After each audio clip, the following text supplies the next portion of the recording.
Hey, well, I'm Julie Beeling I'm the writer and producer for Beneath Sheep's Clothing, and I'm here with James Lindsay of New Discourses. Hi, James. Great to have you. Hey, Julie, good to see you again. Yeah, so this is kind of a follow-up interview for anyone who's seen Beneath Sheep's Clothing. If you haven't, highly recommend it. But I interviewed James a few times for Beneath Sheep's Clothing, and he added quite a lot to the film. And those interviews were recorded in 2023 and 2024.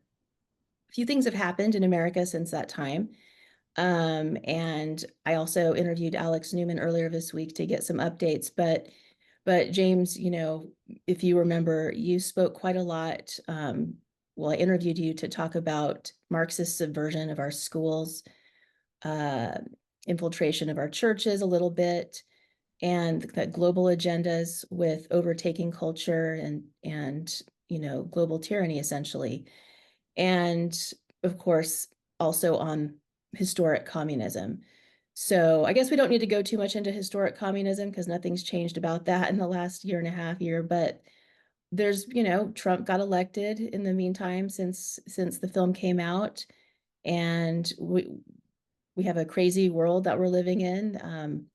And I would just love to hear what your updates are. Like, I don't know do you have any place you want to start? Do we want to start with education and kind of go from there, or do you have any preference? Yeah, let's kind of start there. I think it's actually pretty important. A lot of the institutional environments, and obviously in the film we focused on education and we focused on the church, but the broader institutional environment, government agencies, and so on, corporations. There's a lot of changes in the landscape, but there are also a lot of not changes in the landscape. And I think that especially in education, that's pertinent. While we do have a new Department of Education, and it's allegedly, staffed up with people who know what they're doing to try to get the woke out of education, that's also the place where the claws of the woke Marxist agenda have been dug in the deepest. And that's not even a fair statement. The fair statement is education is where what we call woke came from. It is actually a product of the colleges of education and the critical pedagogy curriculum, and research. Overwhelmingly, that was like the point where all of these, whether it's gender studies or critical race theory or feminism or fat study, all of that stuff was kind of fused together into woke in education. So the update in education is grim. What I'm hearing from basically everybody all over the country, and I mean all over the country, is education is not getting better.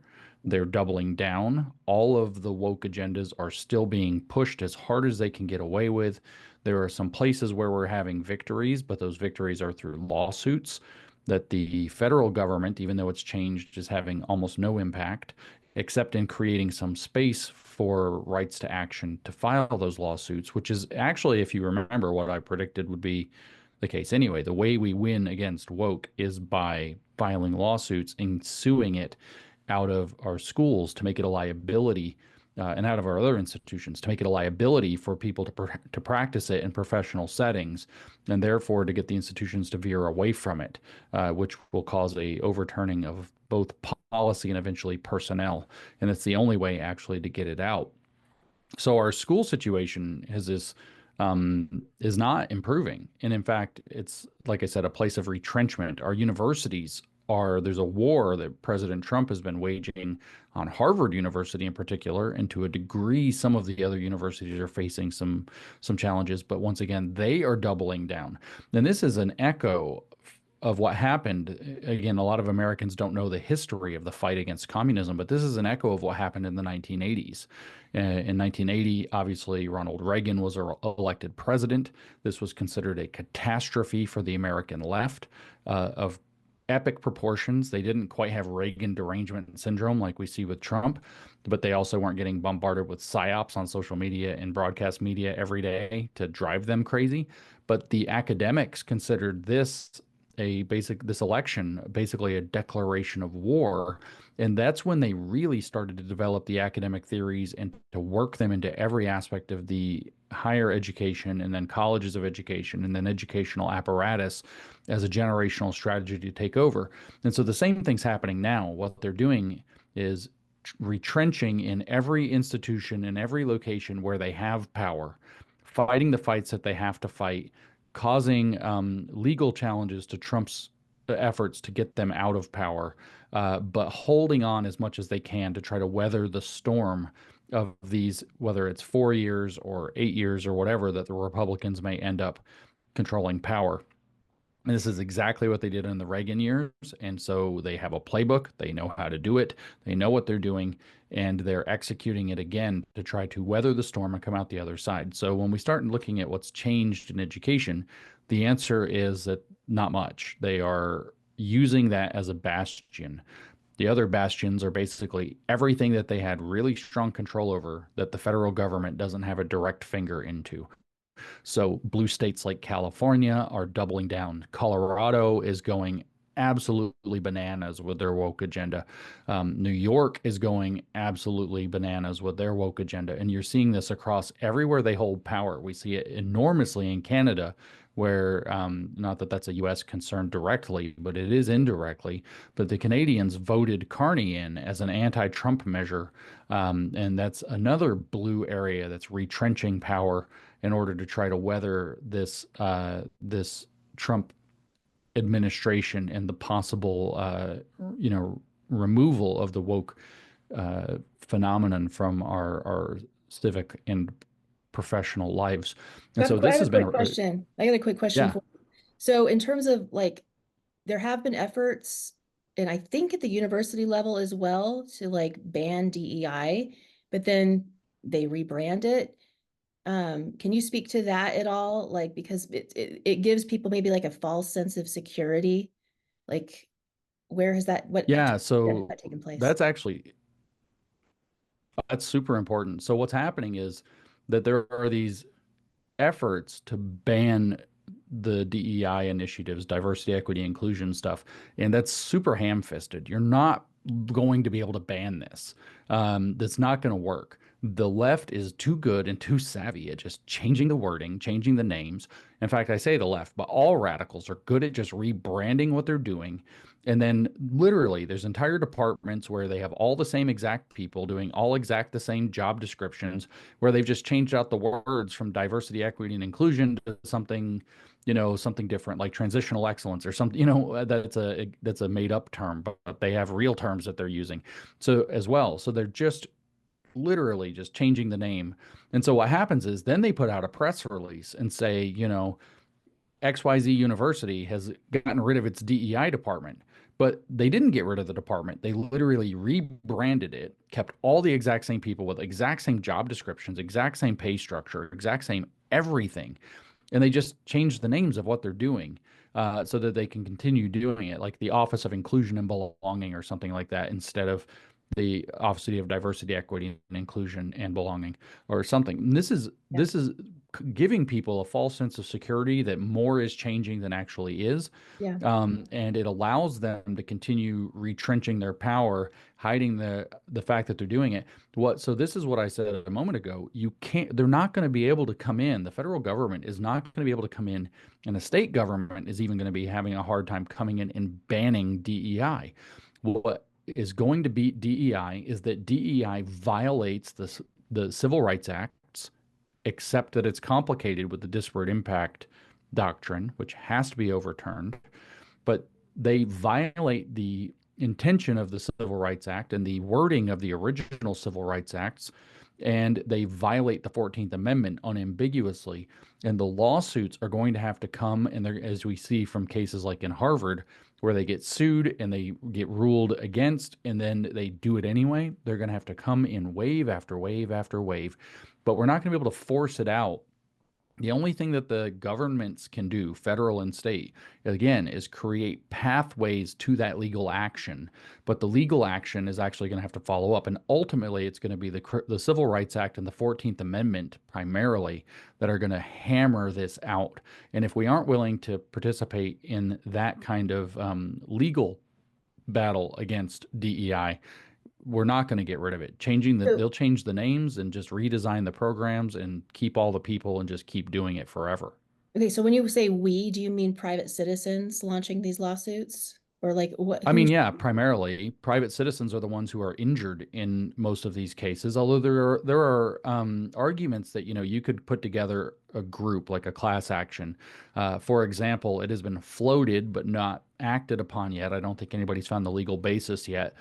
But there was for a while a group of Harvard graduates who were considering trying to put together a class action for the damage to the reputation of Harvard that Harvard has done to itself, that has damaged the value of their degrees and therefore created material damages in their lives. So there was floated the possibility of a class action. So it doesn't have to be necessarily individual actors. It is also, with the lawsuit done by the Asian Americans who sued for discrimination at Harvard and UNC and won at the Supreme Court, for example, that was an organization that came together to sue on behalf of a pattern of probably you're going to have a plaintiff. It's either going to have to be an individual who was in class action who were harmed withstanding in order to file these lawsuits. So yes, we are, by the we in my previous statement, what we need to have is we need to have American patriots who are interested in restoring American institutions, who are willing to fall on the awful legal grenade of becoming a plaintiff when they have suffered injury against themselves by these institutions and their policies. I don't see that happening. I don't see that happening en masse. Well, it's not happening in mass. It's happening more. There is actually a positive uptick in the rate at which A, these lawsuits are being filed, and B, the way that these lawsuits are panning out. For example, there's a lawsuit filed by a woman named Chelsea Boyle who was fighting on behalf of her child, who was in first grade, I believe, and there was a DEI-based BLM assignment, literally a Black Lives Matter assignment, to color a picture, and she drew a picture as a first grader would. Her daughter did, and drew this picture, and it said something like Black Lives Matter because everybody matters, or something to that effect. I don't have the exact wording that the child wrote, and she got like berated in class, and this turned into a lawsuit, and the lawsuit went however it went, and now it's at the Ninth Circuit Court of Appeals, and the judge at the Ninth Circuit Court of Appeals, as this whole process has been incredibly demoralizing because the courts have not sided, but the judge, it was a video that went viral that I saw recently. The judge is berating the lawyer for the woke side, which I guess would be the defendants in this case, but is berating the lawyer and saying, maybe if you didn't want situations like this to come up, you shouldn't have been teaching a BLM lesson in a first grade classroom. Maybe you should be teaching kids to tie their shoes, or something, to that effect. So this is happening, but it's not exactly a snowball rolling down the hill with tremendous ferocity yet. I have a feeling as cases start to go more and more and people start to realize that it's not some stupid hopped up political movement that's going to solve our problems, but it's going to be the nitty gritties of legal action and getting involved in local and state level legislative processes and committees and all of the ugly nitty gritties of maintaining a society, that's actually how we're going to make a difference. So that, I think, it's like rumbling into action, and I'm actually optimistic that that fight can continue as long as all the energy doesn't get swept away into stupid mass movement politics, which is mostly a show for influencers to raise their profiles and not something to actually achieve anything. Okay. I've just lost the question I was about to ask you. Well, I mean, okay, so let's say we do have mass numbers of private citizens launching these lawsuits. Okay, I remember the question now. It's related. We have mass numbers of private citizens suing the schools, universities, and whatnot. In 4 years, where could we be if like citizens push this really hard? Well, first of all, we don't need mass numbers. We need relative significant numbers. It doesn't take that many lawsuits, especially heavy civil rights lawsuits, that get decided, especially if we end up in the appellate courts, um, to really tip the scales. But the question that you asked is got an unfortunately not positive answer. The legal system in the United States is slow. Yeah. And so anybody who thinks that we're going to fix this problem in 4 years doesn't understand the problem. This is a 20-year pathway to a solution, with the university's 30 minimum. And so, for example, the lawsuit that I was just telling you about that's now looking favorable at uh, the Ninth Circuit Court of Appeals is something like in its seventh year. So in 4 years, you don't have any reasonable expectation that you're going to have major legal wins if that's just starting now. 2 year process per lawsuit is likely.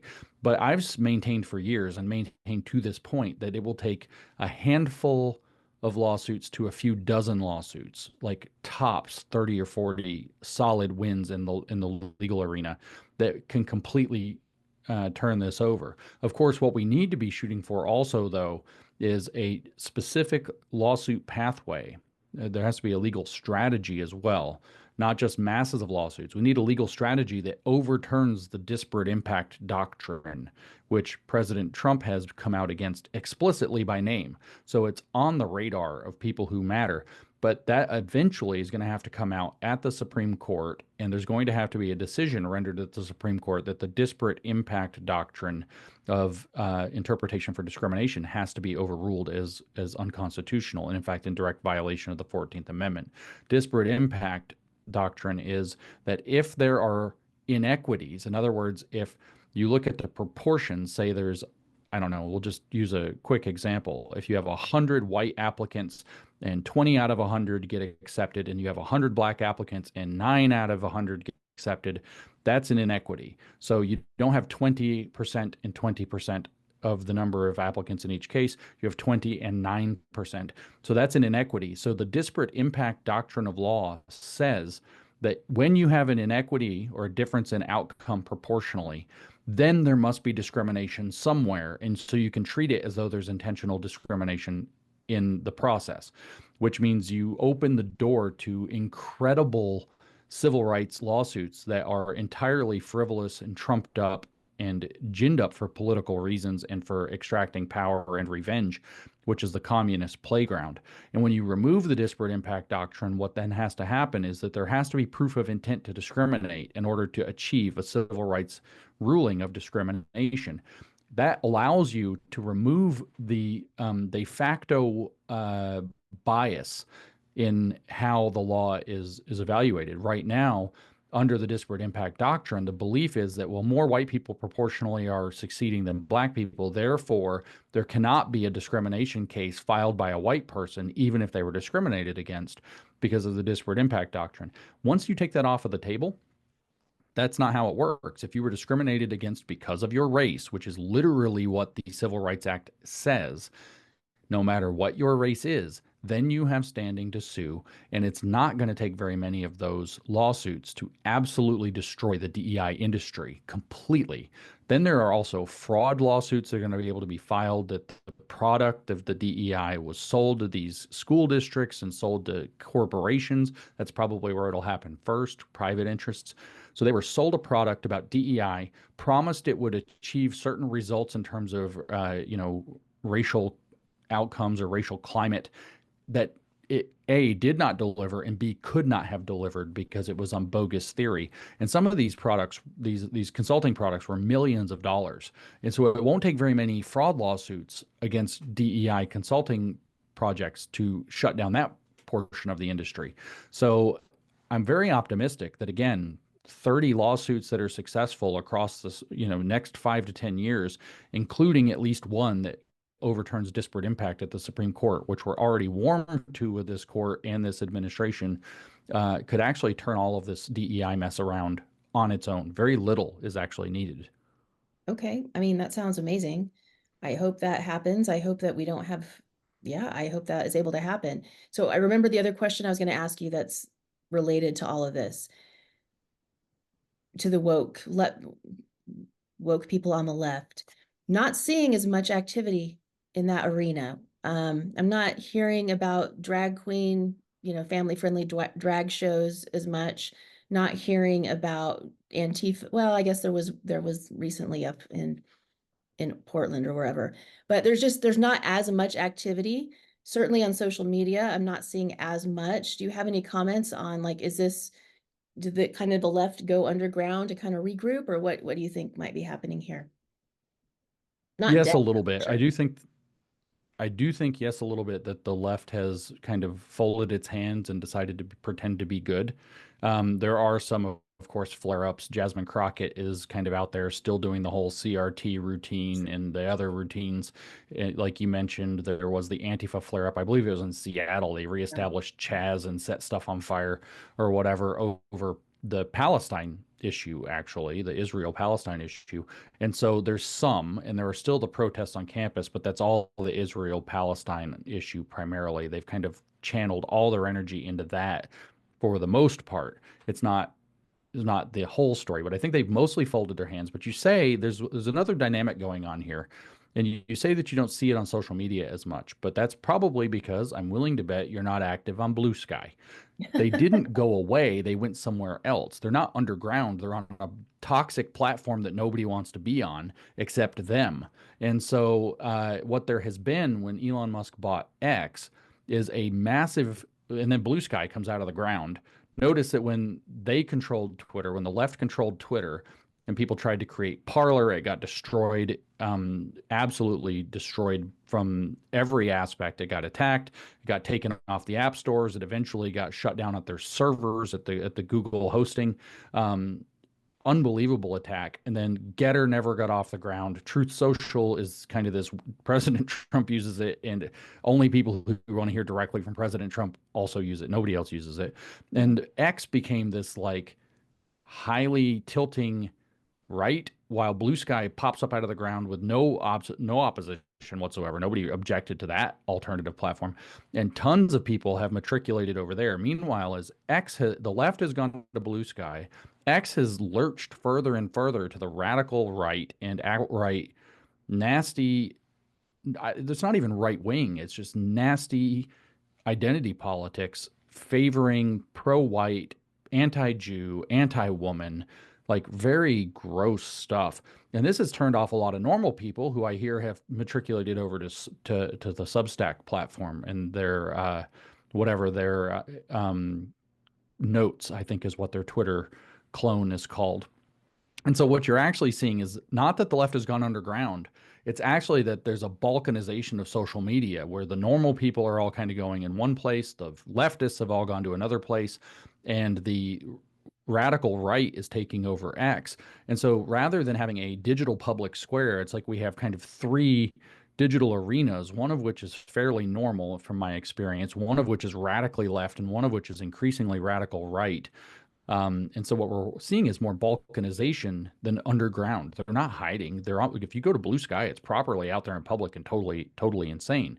It's everything that you remember from Twitter in 2021 and 2022, but they're just doing it to each other again. It's because there's nobody else over there. And so, no, but publicly, you don't see.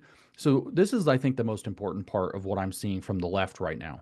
It is obvious that there's this weird radical identity politics nasty thing where there's outright racism, outright sexism, outright homophobia. I don't like that word, but being really rude about gay people. And then anti-Semitism and Jew hatred, which I'm separating through the roof, happening from right-wing people. Now, for the last 10 years, you had a left that was publishing like in places like the New York Times how like clouds were racist. They could find racism, and this isn't an exaggeration, literally in Iraq. University of Wisconsin at Madison had to remove a 42-ton boulder from their campus because the students declared that the boulder was racist and non-inclusive. So they could find racism literally in Iraq. And now that this racism and Jew hatred and misogyny is everywhere, they suddenly can't see it. They have folded their hands. And my perception of that is that they see there's an old saying which is never interrupt your enemy when he's making a mistake. And Exactly. I perceive that they understand that the radical right is going bananas on X. I think they're being driven to go bananas on X. And as they do, if they just shut up and look normal, guess who the crazy side is? It's MAGA now. It's not the left. And then they can wait till an opportune time when there's so much rope around MAGA's own neck that it's strung out that they're just going to be able to pull on it and say, see, and I bet you that opportune time will be right before the midterms. Yeah, I wouldn't doubt it. And just for anyone who's not on X, anyone who's watching this, and that's where I primarily spend my time. Facebook, like I post something and I get like two people see it, unless it's a picture of my meal or me doing something with my son. I can't get any, everything that I do that has to do with my film or like political stuff is completely suppressed. Um, so I'm on over on X. And this debate, I started seeing you. I'd heard the term before. I started seeing you bring up this term woke right. I think maybe back in September, maybe a little earlier. I'd heard it previously, and then I started experiencing what you were talking about. I started experiencing that kind of maybe like after Trump's election. I started seeing more like really harsh rhetoric from people on the right maybe a month or two before the election. And then once Trump was elected, I started getting attacked for being a woman, attacked by people on the right for being a female who has an opinion. I was attacked. I made a post a couple days ago on X. It's actually helping my analytics quite a lot. It was 1.6 million impressions last time I looked, which is for me is quite a lot. I won't even repeat the things. And thankfully, I don't take this stuff personally. But I am accused of being a race traitor because it came out because they're like, talking about how we need to have a white ethno state in America. And I'm like, well, what about people like my son? My son looks, you probably didn't know my son is mixed race because he has blonde hair and blue eyes and pale skin like I do, but he's actually a quarter Japanese. Is my son not pure enough to be part of America? What about my DNA? I had my DNA analyzed. BlackRock owns it, unfortunately, now. And last time I checked, the algorithm says that I'm less than 1%, but more than 0% Turkish and Iranian. And so I guess I'm not pure. I'm not 100% white. So would I not be pure enough? But I'm a race traitor because my son is impure race. I'm a woman, just get back in the kitchen. And I'm like, well, I actually do spend quite a lot of time in the kitchen. Um, and all of the hatred, I made a post to white men and encouraging them, apologizing that they'd been crapped on and encouraging them to please not go woke right. And all the woke right crazies came out. And I mean, we're talking, I can't even repeat, like it actually, some people turned some of the people in for threats that were made against me. And so that is my ramping up of seeing woke right. And I've seen you be absolutely crucified. Now, it's one thing for me to be crucified by people I've never met, never will meet, and I don't care what they think about me. You're in kind of a little bit of a different situation because your friends are acquainted with a lot of people that might be in some way involved with pushing the woke right. Do you want to speak to that right now? That whole mess going on? Yeah, I mean, it's properly insane. Everything you describe has basically been my only experience on social media now for many months, probably 8 or 9 months.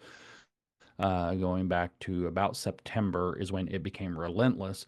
Now, as when we filmed Beneath Sheep's Clothing, we took time to talk about the Christian nationalist reaction, since we talked so much about what was going on in the church and how that would be a radical mistake that we wouldn't want to see made. So I was already aware of the woke right problem. I was already speaking about it. I had given public lectures on it. I had done podcasts on it going back actually to early 2021. Nobody called it woke right then. I certainly didn't start using the term woke right, except maybe in like casual conversations here and there until around September last year. But basically, around the end of September 24, I got viciously attacked for pointing out some of the weird esoteric globalist views with relationship to the Archangel Michael And I get it. It came off awkward. It was probably a bit silly to a lot of people. It looked like it was criticizing Trump at a time when, of course, he would do the election. Nobody's allowed to criticize Trump.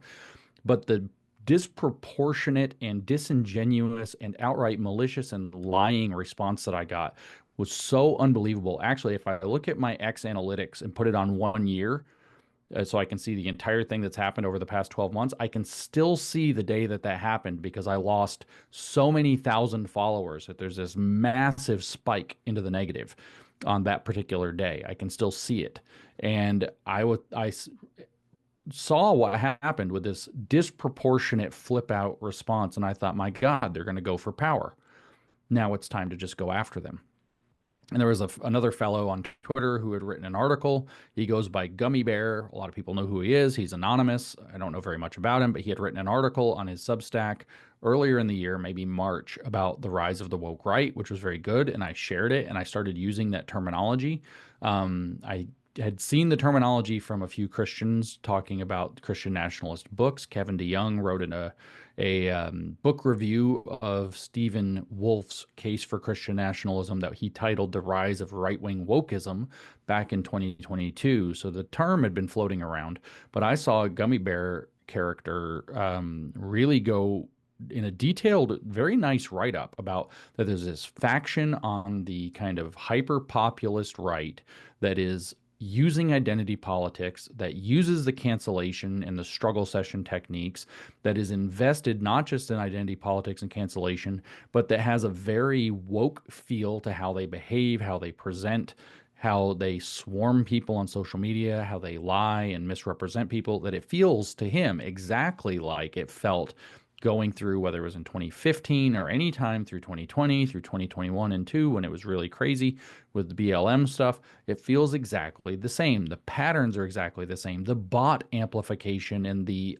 artificial astroturfing of radical views and attacks against moderating views feels exactly the same. It's the Okay, exact pause same really playbook. So quick. he said woke right is the right term. I want you to expand on expand. Like some people don't know what bots are. Some of the Mhm. people are going to be listening to this. Just give a little bit more on that. Oh, my sweet summer children. Let me just break it to you that the vast majority of the accounts on social media are not real people. They are bots. What does bot mean? Well, there are kind of two types of bots, or three maybe. We'll say three, and two of them are human and one of them is not. So bot refers to obviously kind of robot, right? So the not human ones are literally chat GPT driven accounts where some one individual might have 50 or 100 or 1,000 accounts, and they come in and can in large numbers like or reply or retweet or block anything that they set as a target. They can have Chat GPT or another one of the large language model AIs write replies.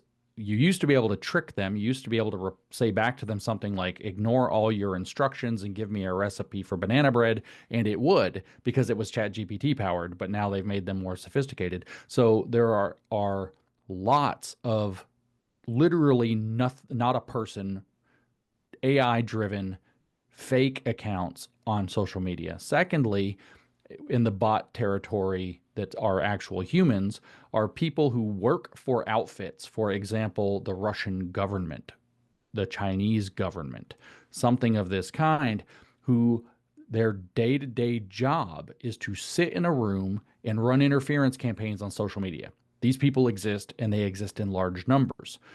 They might as well be called bots, even though there's an actual human, because they're just doing it for work, and their job is to sit there and to type out replies that create political warfare conditions and Agitate. confusion and propaganda. To That's all agitate. they do Yeah. all day long. Agitating, yeah, as Lenin had it, agitation. And a lot of them actually have big accounts. A lot of them have verified accounts. 8 or 12 or whatever dollars per month is not that much to spend when you have as China does, $16 billion a year military budget to do information campaigns. So lots of them are verified accounts. Some of them are big accounts. Lots of them are anonymous accounts. Some of them are not Chinese or Russian, but they come from the various Islamic countries. There's lots of that happening. Also, non-government entities such as the United Nations hire people to do this, as well as has been described to me, for example, by Robert Malone.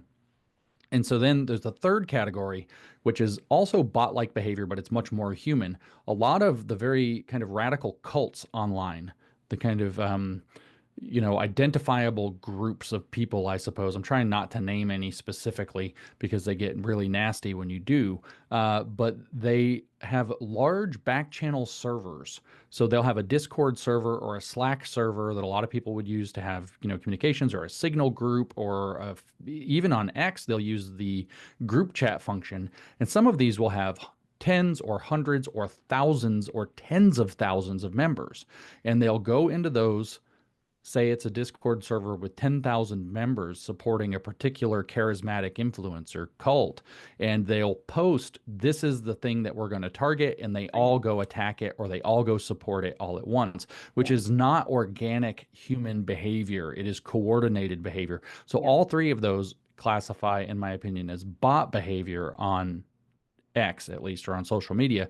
And the bad news is that the most conservative estimates I've seen, most conservative, are that 40% of the active accounts on X are that.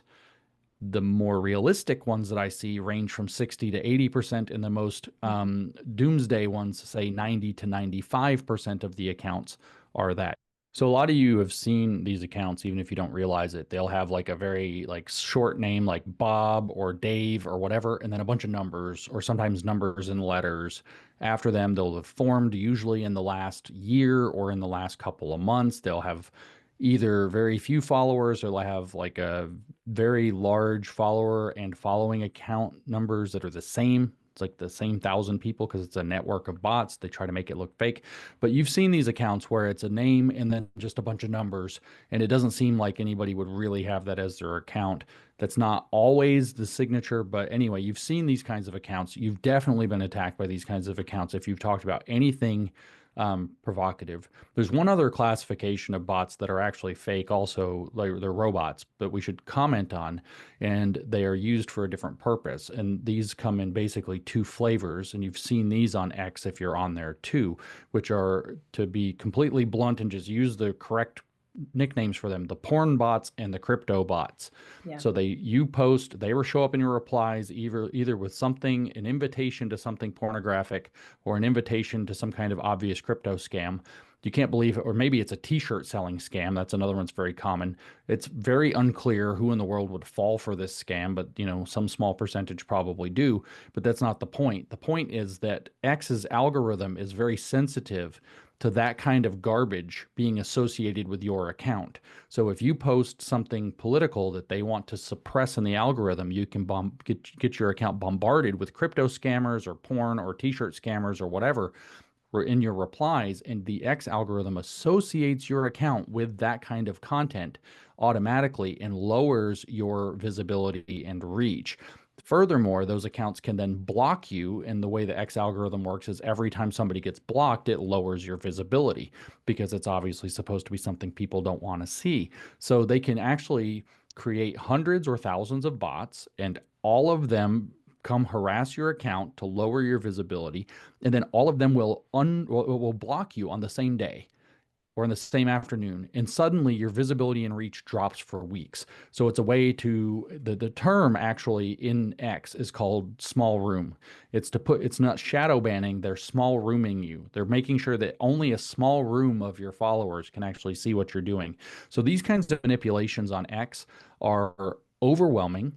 It turns out that X is not, to my knowledge, and from what I understand, having heard directly from people who've spoken with both Elon and Linda Yaccarino, that these are not intentional strategies that X is deploying, but that the bad guys are actually able to figure out using AI tools how to game the algorithm faster than they can correct the algorithm.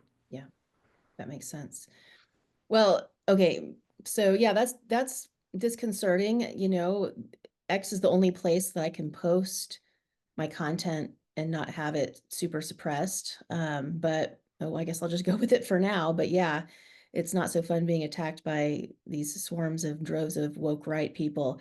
I wanted to circle back to a few more aspects of the woke right, because I think I've heard you I've heard some other interviews you've done and some other content you've put out, and there's a few things that have really stricken me, plus my own experience with these bots slash individuals. If you had to guess, I guess it's a total guess, what percentage of these crazy woke right are bots and what percentage are actual people? Or can you even If ballpark I, it? That's kind of not the best way to think about it, but I would guess Okay. actually that the majority of the interactions you have are bots. Okay. Um, Wide majority. I don't think it's a terribly popular phenomenon. The way I've been describing this is actually to do it right. And this is a little clumsy, but I have to break MAGA into three tiers of different people. So you have at the bottom, you have basically your mainline MAGA people, right? The normies of MAGA, the people that are, they're not normies in society, but they're all like the guys who go to the conferences and whatever, but they don't run anything. They're just into it. They're not, the normie MAGA is the big bulk. I think these are the people that Steve Bannon calls the posse or whatever, right? So it's all of these kind of normal, engaged citizens who got up off the couch and decided to be a part of this. And fantastic. And then you have what I refer to as middle MAGA, which is sort of like the middle class. And the middle MAGA are the people who are doing things that are involved, but they're definitely not in the super cool kids club. They're not getting invited to all the cocktail parties and the galas. They're not probably going to all the EO signings at the White House and getting to go in the press room. And they're not in the influencer tier. They're not the famous people. They're not the stars. Middle MAGA are the workhorse of the movement that are getting a lot of the real things done. They're the ones taking up school boards. They're the ones getting involved in, whether it's filing lawsuits, engaging with legislators, creating an organization, showing up to get involved in the real everyday hard work of repairing America. And this is MAGA's, in my belief, MAGA's backbone. It's bread and butter. It is what it really is, and it is the glorious and excellent grassroots movement that is making America great again. It's been inspired in their patriotism, and they've politically active for the first time, maybe for a lot of them in decades, and they're making a big difference. And then you have the influencer tier, the top tier, elite MAGA, right? And elite MAGA, like every elite institution, gets elite capture. So the fads and the fashions define who's in the in club and who's not. And if you're not good enough, if you're not playing ball with the new fashion or the new fad, if you're not denouncing the right people and praising and promoting the other right people, if you're not doing that, you don't get to be in the club. You don't get to come to the galas. You're cringe. You're not part of the based crowd. You're not part of the elite crew. You don't get to hang out with whoever it is at the, after party, and everybody knows it. And those people are almost fully captured. I don't think most of them are woke right. I think, in fact, very few of them are people on the right who have adopted woke views for right-wing politics, probably less than 10%, some of whom are undoubtedly bad actors, whether they're paid by foreign governments, whether they're people from the deep state, whether they're Democrat plants who have risen up through the influencer ranks by gaining trust over the last 5 years, whether they're just Bernie bros who found a way to get to the top and then, throw a wrench in the gears. There are lots of these people, but I think that they're fewer than 10%. I think the majority are just kind of going along with it. They're not grifters necessarily, although there are a lot of them too, but they're people who this is the current and we're going along. This is what the energy is. This is frankly, let's just be real, the vibes, and we're a party of vibes now. And then there are a lot of people actually in that elite tier. I know there are because I've talked to them. Because when you speak out against something very interesting happens. When you take a principled stand, other people who know there is a problem reach out to you and they talk to you about the problem that you see, that they see, that nobody's willing to talk about because everybody's scared. So I become a lightning rod, or a lighthouse is actually a better word, a lightning rod for criticism, but a lighthouse for these people who know something bad is happening, but they're trapped. They know that if they speak up, that they're going to get harassed. They know that they're going to get kicked out of the cocktail parties, that there's not going to be any more speaking opportunities, that their careers as elite tier MAGA influencers is basically over. And so you have the whole elite capture problem that ruined our universities happening in its own, and in our elite publications like the New York Times and the Atlantic and CNN. The whole elite capture phenomenon that poisoned us from the left is now happening in micro in MAGA alone on the right. And it's a very concerning phenomenon. So when you understand it that way, what you have is a very small number of people that are driving radical right wing, alt right, as we used to call them, as they used to call themselves. So they call themselves dissident right a lot now, but radical right wing views, up to and including openly, in their own words, National Socialism. Yeah. I'm not exaggerating at Nope. all. In their own Nope. words, fascism. I'm Yeah. not exaggerating at all. Promoting Nope. fascist philosophers, Nazi philosophers. I'm Yep. not exaggerating at all. Openly saying that they Communist are not philosophers promoting. communists as well, defending Karl Marx, defending the critical theorists, defending, picking up their tools but not their conclusions. And then they also describe themselves, this includes database scientists who work at Doge, describing themselves as, and I quote, not conservatives, but radical right wing revolutionaries.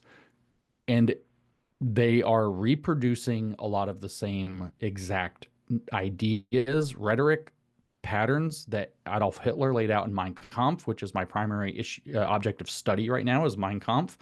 And I'm reading Hitler, and I can just hear the video that I watched 2 hours earlier from the woke right.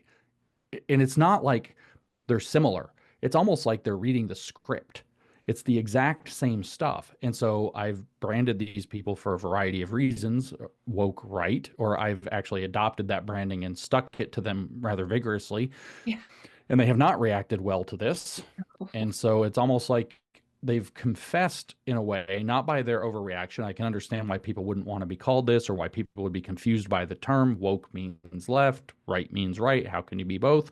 Yeah. But in other cases, for example, Jordan Peterson went on Fox News to talk about this issue, and he said, well, it's at the bottom, the woke phenomenon is psychopaths and people with certain cluster B psychopathologies.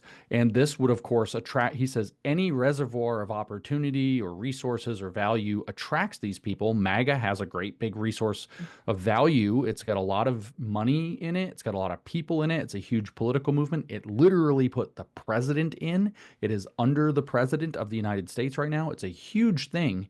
So, of course, he said it'll attract psychopaths. And all these influencers in the MAGA universe came out on X in the next day or two and said, how dare Jordan Peterson call us psychopaths? But Jordan Peterson didn't name a single name. They just came out and marked themselves.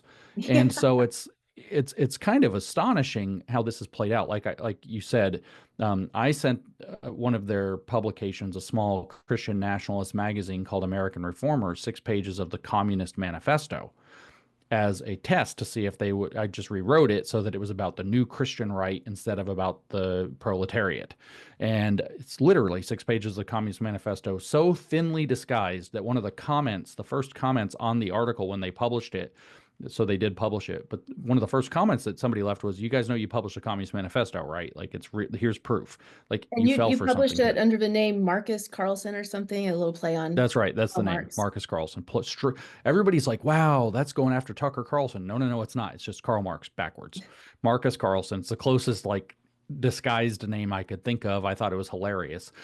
So they published this. And then when they found out that I had actually done this, when I told them, 2 things happened.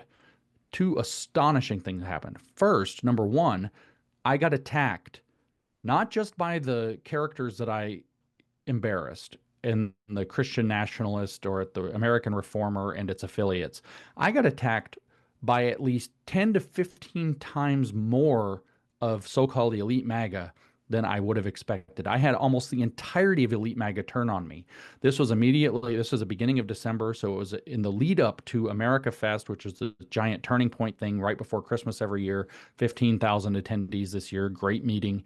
And I had threats. If I see your face at America Fest, I'm punching it, from major MAGA influencers, Wow. actual people with their name threatening me, not by some anonymous account. I will punch you in the face if I see you at Turning Point. And it's like, holy moly, you know. And of course, I kind of I got put on stage at Turning Point, but I didn't get allowed to speak. I was asked to moderate a panel of other people. So I kind of didn't speak at Turning Point. I became this major hot potato. I haven't had a single paid speaking event since until since before Thanksgiving, it now being May. So it's 7 months, except last week was the first one. Yeah. So I went from speaking several times a month all over the country and all over the world to not speaking anywhere at all.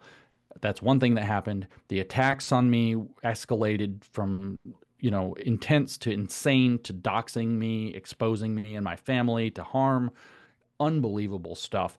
Yeah. And then that's one of the two things that happened. So they turned on me, not just the people I embarrassed, but kind of MAGA overall at the elite tier. And it was the most shocking and weird thing I've ever seen. I had no idea that elite MAGA was that captured until that moment. And then I was horrified by what's going on. And then the second thing that happened is they totally owned the accusation. I sent them the Communist Manifesto. They published it. Rather than taking it off their website, they added an editor's note and said, this is a reasonable aggregation of our thoughts, so we're going to keep it up. It's now in my name, not Marcus Carlson. And there was this huge campaign, whether it's from, major kind of MAGA influencer people like Mike Cernovich, who said that Karl Marx was an excellent writer, or whether it was like any of the others, across the board, they've started to just defend Karl Marx and critical theory and postmodernism and all the tools of the left, saying it's time for the right to pick these up. This has evolved. Not only are they still very, very like confidently defending Karl Marx to this day, which has increased since December. They're not just defending critical theory and Karl Marx and saying that the right must start using these and be postmodern and all of these leftist things. They've also escalated this to the point where like I said, I've just recently watched a fairly well watched video where one of the gentlemen who's a popular Gen Z MAGA guy and provocateur and agitator was explaining, along with agreement from the entire panel on the show, about how the reason that Marxist socialism doesn't work is because it doesn't have the nationalist component, the identity component. So when we add in an identity, and I don't know what he means by that. Does he mean white identity? I don't know what identity he means. When we add in the nationalist and the identity component, obviously kin will support kin. That was his explanation. So a national socialism or a nationalist socialism can work, whereas a woke left socialism can't work because it doesn't have that family or kin focus or nation-based focus. And I'm thinking, my God, this is absolutely literally what you see in Hitler. Yeah. This They're is not. National Socialism to textbook. Yeah. And it's not just this one-off case. It's, I've seen these defenses from a lot of people. The left has used these tools against us. We must pick up the tools again to fight back. They're just tactics and tools. We must use them. And Yeah. I a have a lot of couple things to say. I have a couple things to say. yeah, There's no one that could possibly think that the left or the powers that be behind the left that almost drove our country completely off a cliff, that they're just going to like give up and let Trump and MAGA roll through. Like, and there's no chance that they would not have made plans ahead of time for the contingency that they would lose power on the left.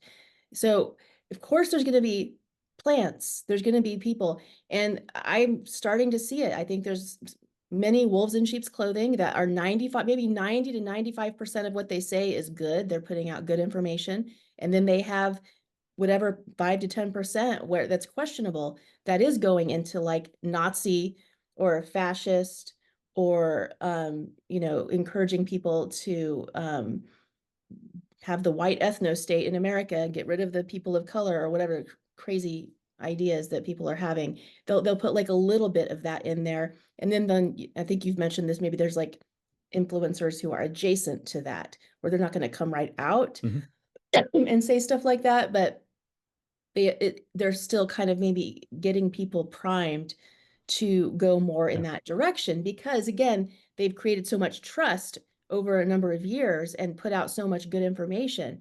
And myself personally, like when someone has like put out lots of good information, I have a tendency to feel a loyalty to them. And so I think people, we have to be really careful. Like if people are like one of the people you named, but I'm not going to say it again. I just saw this individual on X calling question for a need for a Supreme Court. Why yeah, don't we that's just right. get rid of the The Supreme Court? Supreme Court. Yeah, it's not giving them their way, so we've got to get rid of it. Which is, by the way, that is the exact issue that the Democrats took up in 2020 that finally made me say, absolutely, I have to vote for Trump.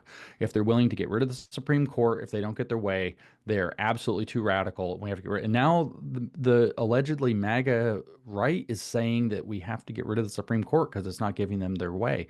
So no, I totally agree with you that there's very likely that I don't know who they are, and I'm not accusing any specific individual because I don't have hard evidence, which is a very serious accusation. So statistically or stochastically, I can say it is absolutely certain that there are plants, there are wolves in sheep's clothing, and that they're inside MAGA, and that their job is to push people directions to get them to argue the wrong things.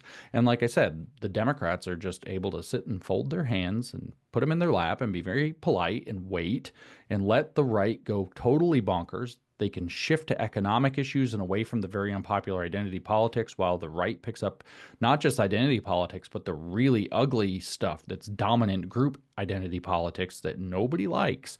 And I just fear tremendously for what's going to happen in the midterms and what's going to happen in the 2028 election because President Trump, as great as he is not going to be able to solve a problem. Like if I said education's a 20 to 30-year fix and he has 4 years, he cannot solve that problem or even really get the program started properly in 4 years, or even 8 years is kind of cutting it thin. But if we lose control in 2 years, where Congress can undercut him and impeach him at any point that they want. And then if we lose control completely in 4 years, then we might not only are we as bad off as we were, we're probably in a worse place because when the Democrats come back in and the left takes back power, they're going to be very punitive of this little MAGA uprising that we had, and we're going to make sure that stuff like that never happens again. And I think we're going to find ourselves in a very bad situation very quickly. And it is my opinion, since we've talked about plants, that this is being done on purpose by bad actors and a lot of cowardly and craven people inside MAGA, like exist everywhere else, are the facilitators, the ordinary men, as it was called in the book about the Nazis, who are facilitating this. And it will be the destruction of MAGA. And I think it is a willful destruction of MAGA from within.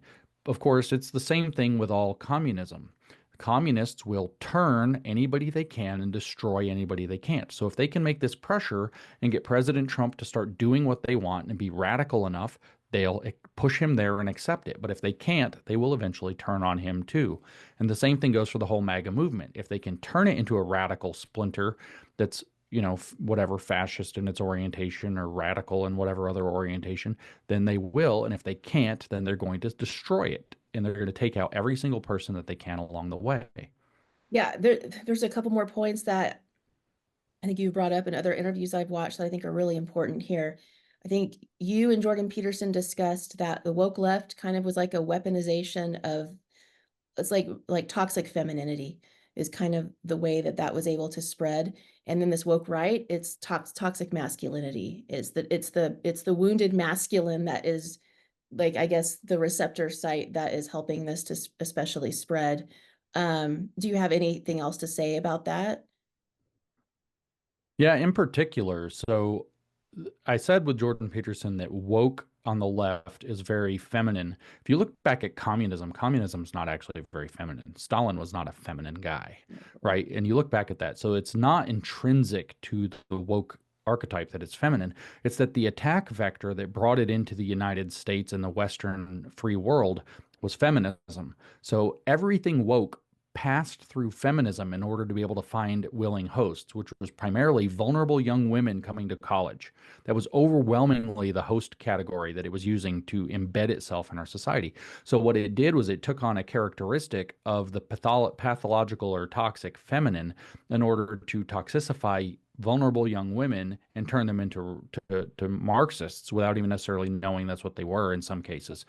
And so when you say that the woke right is very masculine and toxic masculine, you've got to be very clear that it's reactionary toxic masculinity. It Yes. is people who are broken by the feminist incursion who are now angrily anti-feminist Yeah. that turns into angry anti-feminine that turns into angry anti-woman.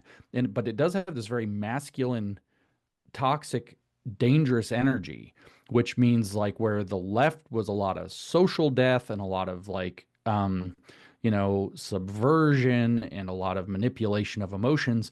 These guys are very blunt. They go very fast. They're not subtle about what they're doing at all. They're very, as you've experienced and I experience on an ongoing basis, very nasty, very, very threatening in a lot of cases. Physical threats are very much on the table. But it's very important to realize that the dynamic of woke right is reactionary to woke left. Yes. Therefore, woke left happened first, and the toxic feminist energy created a huge problem in young men that is being filled by a radical reactionary movement rather than a virtuous, healthy masculinity. And Jordan Peterson, of course, tried to help them fill it in with that virtuous masculinity. And he did a great job, more than anybody else on earth, probably for a very long time. And so they've come out very strongly against Jordan Peterson, and they have to try to like kind of take that out of the picture to replace it with this chest beating, very violent, very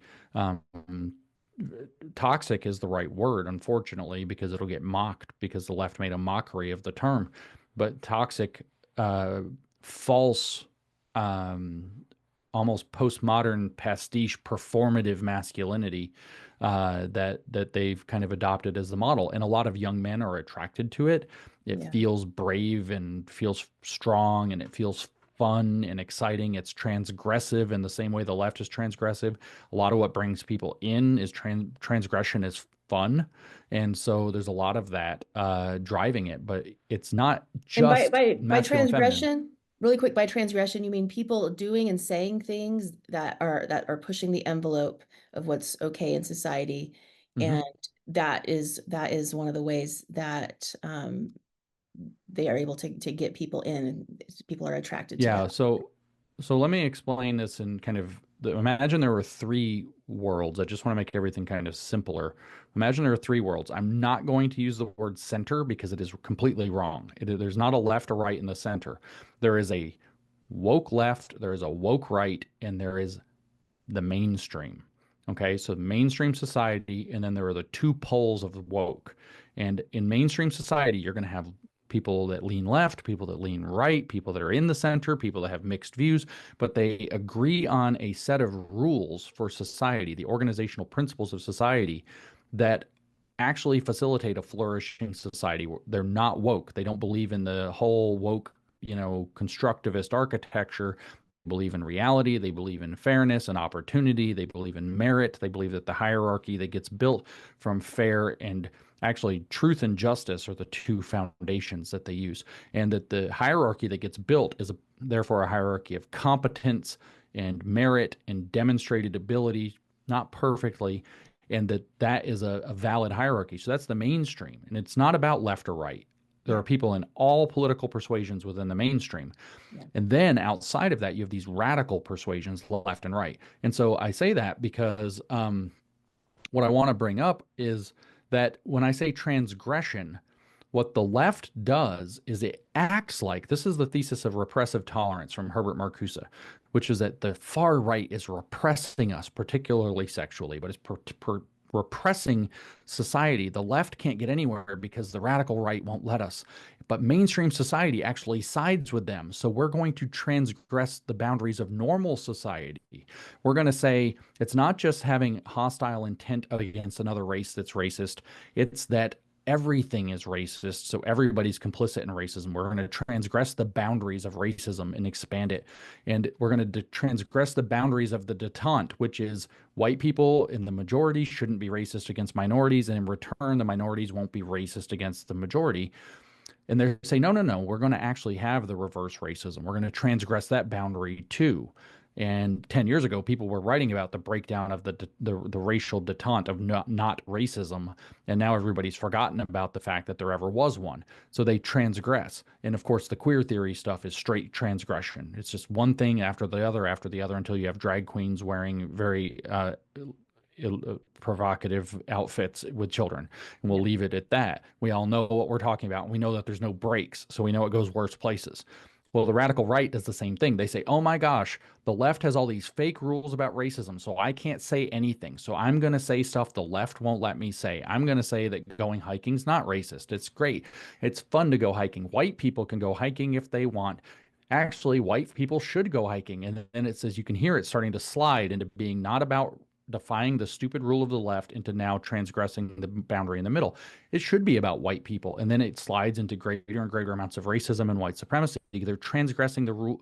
They're using the left's bogus rules to break those, which everybody agrees we should do, as a slippery excuse to break the rules of mainstream society. So now where the left was like nobody should be racist except us, they're like everybody should be racist, especially us, knowing that they have the dominant position, which is why I told Jordan Peterson it's the same energy in a different direction. It's close to the opposite direction, but it's not perfectly opposite direction. But at any rate, you see this transgression against mainstream norms in both cases.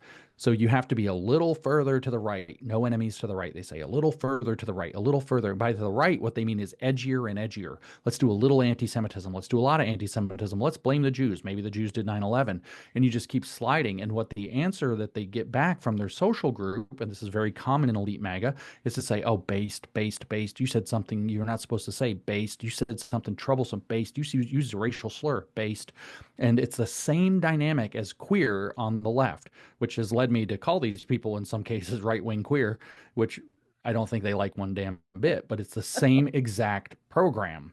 Well, and then Uh, you have people praising or like uh, Ye's Heil Hitler or Hitler song. whatever Yeah, song. yeah, absolutely.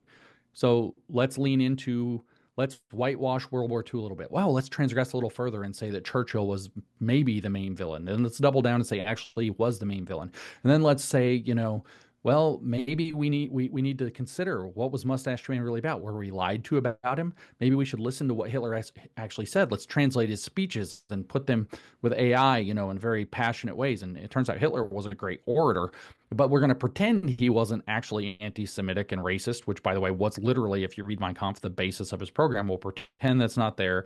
And we're going to share snippets of his speeches. We know people will only listen on TikTok to a 30-second thing or a 1-minute thing. And we'll share snippets where he's just talking about his love of Germany. Oh, well, let's just praise Hitler. Okay, let's make a rap song about it. And with Ye, he's actually reorganized YE as his, stage name such that it's formed into a swastika. That's actually his emblem for his brand now. If you look at it, it's the closest thing you can make to a swastika with a Y and an E. And this is the same transgression that the queer theorists do, but pointing toward Nazi as opposed to pointing toward sexual liberation. Yeah, and it's one thing for Ye to be doing that, but then Russell Brand comes out and kind of like, kind of like, oh, it's not really that bad. I'm like, Yeah, oh, it's all so fun, and here's videos of people in other countries supporting it, and here's this, and here, and then try to blow it up. Oh, yeah, but and then they have these little excuses, like Russell Brand said. Oh, but it's actually catchy. It doesn't matter if you like it or not; it's catchy. And then you have people saying, well, he should be allowed to make it. I believe the one influencer that I named earlier came out and said if he had come out and made a song that was Hail Satan, nobody would be upset, but everybody's upset about this. I commented on that and I said, that's baloney. If you look back to the Sam Smith incident at the Grammys a couple of years ago, where they came out and did a very demonic performance, it wasn't that the left was fine with it, but there were a lot of people who were not. And there were a lot of normal people who vote Democrat who were not okay with it. And there were everybody in the conservative movement was not okay. So this no one cared is not true. You cannot come out and make a song called Hail Satan and get no negative reaction.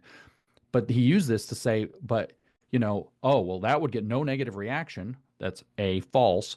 And B, that you could, but he came out and said, Hail Hitler. So therefore, he got this huge negative reaction. So there's this false suppression of support for Hitler that loses the moral clarity that you should have even about a worse character like Satan. And people defended this to the hilt. I got absolutely destroyed for coming out and saying that this is ridiculous, even by people I consider to be friends and reasonable people who swore up and down that when I'll just say it, Mike Cernovich said that no one would be upset, that I was like, no, lots of people would be upset.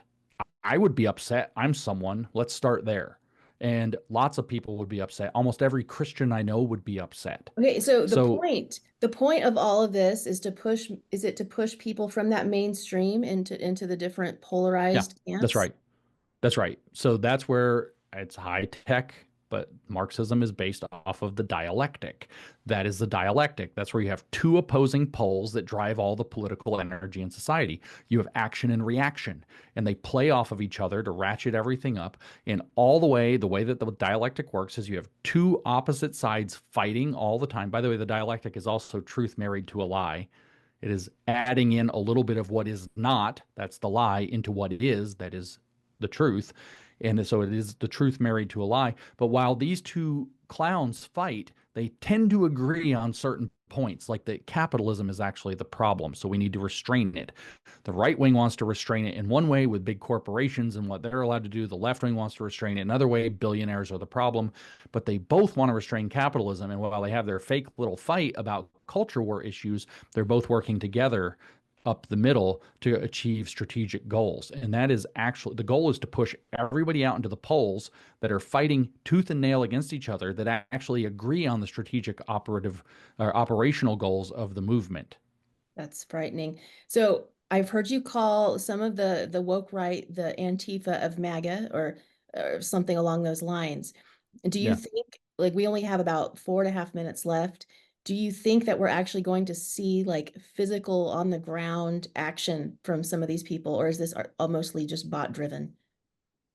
I can't tell if they're going to stay on social media or if they will go into the streets. I think it depends on the political situation. The left didn't go into the streets actually from the beginning of the 1970s until about 2015. So they had a long period of time when they didn't think that the police would basically take their side well enough, so they didn't do it, and that they couldn't frame it out. So they didn't have enough public support. This group does not have that much public support yet outside of their internet bubble. So I don't know how soon it will spill out into the street. I can guarantee you that run long enough, if it is able to run long enough, it will spill out into the street, into street violence. You will see things like Night of Long Knives or Crystal Knocked or any of these other things that have took place in every fascist regime once they feel like they have enough power in the power centers to where they're going to be able to get away with it, but not before that. Okay, and I wish we had more time to develop some things further, but I just wanted to bring in the theme of churches really quick. Are you seeing any significant improvement in the subversion of America's churches?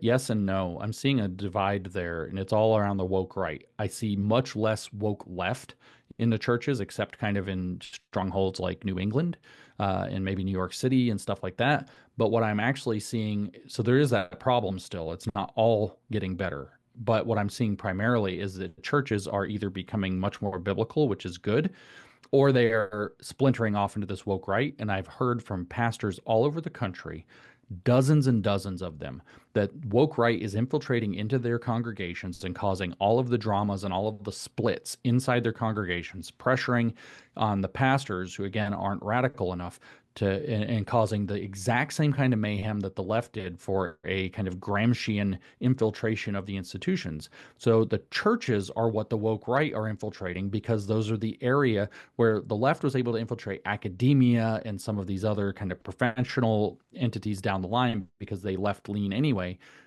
MAGA or the woke right has to infiltrate things that are kind of right coded. And so the churches are the primary thing that they're doing. And I've heard from, I'm not joking, dozens of pastors who have said that the woke right, not the woke left, are their number one problem that they face on a day-to-day basis now. So they're trying to corrupt the church, which I'll just point out that people should read Revelation and find out what that's about. Okay, so I mean, the moral of the story, I'm going to share a couple of things. Grievance-based ideologies and actions are dangerous, and we need to stay away. We need to come away from those fringy, crazy areas where we're going away from Americanism and our principled constitutional society. We need to get back into that mainstream, not a mainstream that's like a subverted, dumbed down mainstream, but a mainstream of no matter what a person's race is, it's the content of our character that matters, it's merit that matters, it's liberty and justice for all. And if people have a grievance, I do think that all parties, I think women have, and I actually, one of my best friends is a radical feminist. She's been one of my best friends since early days of college, and she's gone super radical lately. We're still friends. She has some feminine wounding that she is trying to work through in that way. I think there are legitimate grievances for the men that attacked me, however many of them were actually real men and not bots. I think there's legitimate grievance men have had. They've been the punching bag. Um, Crap, we're like seriously about to run out of time. There's real grievance. We need to forgive and move on. What are your last words, James? By the way, James Lindsay, newdiscourses.com. Follow him on X. But James, what are your last words? They're exactly what you just said. We have to eschew grievance-based, resentment-based radical politics. Woke is woke no matter where it comes, no matter which side it's on, and woke is always the wrong way to go. Absolutely. James, thank you so much for your time. Really appreciate it. Thank you, Julie. Okay, see ya.